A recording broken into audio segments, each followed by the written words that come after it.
galerinha! Tudo bem com vocês? Aqui é a Denise, da disciplina de História, ok? Espero que vocês estejam muito bem. E na videoaula de hoje, nós vamos falar sobre a Reforma Protestante, que está no módulo 2, na página 16 do nosso livro de História.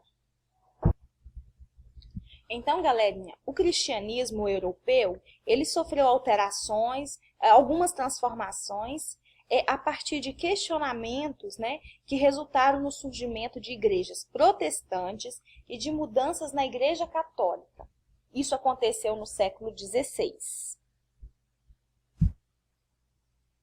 E vamos entender como esse processo se desenrolou. Desde o século XVI, alguns religiosos e praticantes da fé cristã começaram a questionar as práticas da Igreja de Roma, que hoje nós chamamos de Igreja Católica. Quais eram essas críticas? Muitos padres praticavam o que se chamava de venda de indulgências, que é, na verdade, a venda de perdão pelos pecados, como também vendas de cargos religiosos, vendas de relíquias. Em algumas partes da Europa surgiam pedaços de vestes que eles diziam ser de santos, objetos que eram relacionados com a fé católica, e aquilo era vendido. Então, alguns praticantes da fé, alguns religiosos, eles tinham uma ideia de que a igreja estava se afastando do motivo real pela qual ela deveria se dedicar, que era a vida religiosa, E a igreja, para eles, estava se aproximando da vida de luxo e preocupada com a acumulação de riquezas. Essa crítica geral sobre o comportamento da igreja foi muito importante para gerar as tentativas e depois as que deram certo das reformas religiosas. Todas as igrejas que surgiram neste período, neste contexto da reforma, elas compartilhavam dessas críticas gerais à igreja. E algumas delas tinham umas noções de dogmas, ou seja, de uma verdade absoluta da religião, que devia ser diferente da Igreja Católica. O primeiro movimento de reforma importante foi o da Igreja Luterana. Ele aconteceu onde hoje é a Alemanha, em que um frei chamado Martim Lutero, que fazia parte da Igreja Católica, começou a fazer críticas enquanto estudava sobre esse comportamento dos padres, do alto clero da igreja, e sobre algumas questões de fé. Ele publicou um documento que ficou conhecido como as 95 teses. O que é tese, galerinha? É um conjunto de ideias. E ele formulou essas 95 teses e fixou na porta de uma igreja lá na Alemanha. E ali tinha algumas ideias que ele tinha para a fé cristã, como, por exemplo, Martim Lutero, ele defendia a centralidade da fé na salvação dos cristãos. Ele também colocava as escrituras como a autoridade religiosa principal. Defendia o batismo, a comunhão, como os únicos sacramentos legítimos, e dizia que todo cristão era o seu próprio sacerdote, cabendo à igreja o papel de orientá-lo e direcioná-lo em sua interpretação sobre a Bíblia e a prática da fé. Porque a interpretação das escrituras, pessoal, até então, era feita pela Igreja Católica, era o Papa quem interpretava. E Martinho Lutero, ele acreditava que a Bíblia tinha que ter uma livre interpretação. Então, aqui, pessoal, nós temos a famosa porta, onde Martinho Lutero ele fixou as 95 teses. Martinho Lutero acabou sendo expulso da Igreja Católica e perseguido com uma condenação de morte. Ele foi protegido por alguns príncipes alemães.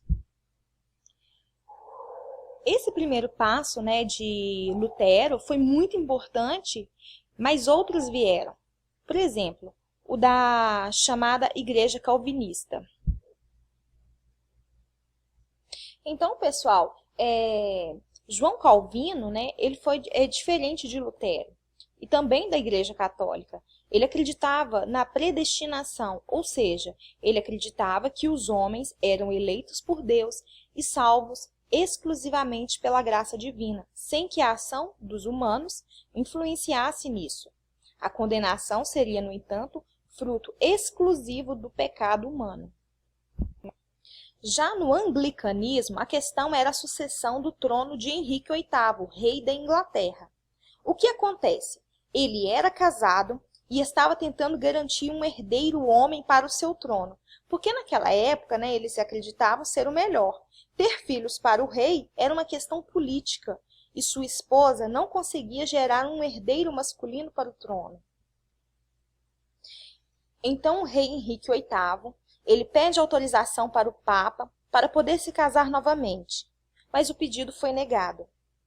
Diante desse conflito com o clero, né, os membros da Igreja Católica, o monarca da Inglaterra, Henrique VIII, assina um ato de supremacia que separa a Inglaterra do catolicismo e cria uma nova igreja, né, que se consolidou como a Igreja Anglicana, onde o líder religioso é o próprio monarca da Inglaterra.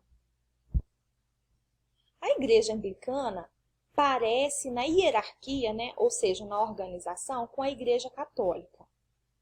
Mas tem algumas diferenças importantes, né? Então, por exemplo, na Igreja Anglicana não tem culto aos santos e nem exigência de tantos sacramentos, né, como batismos, extrema-unção, que a Igreja Católica cultuava pela Europa.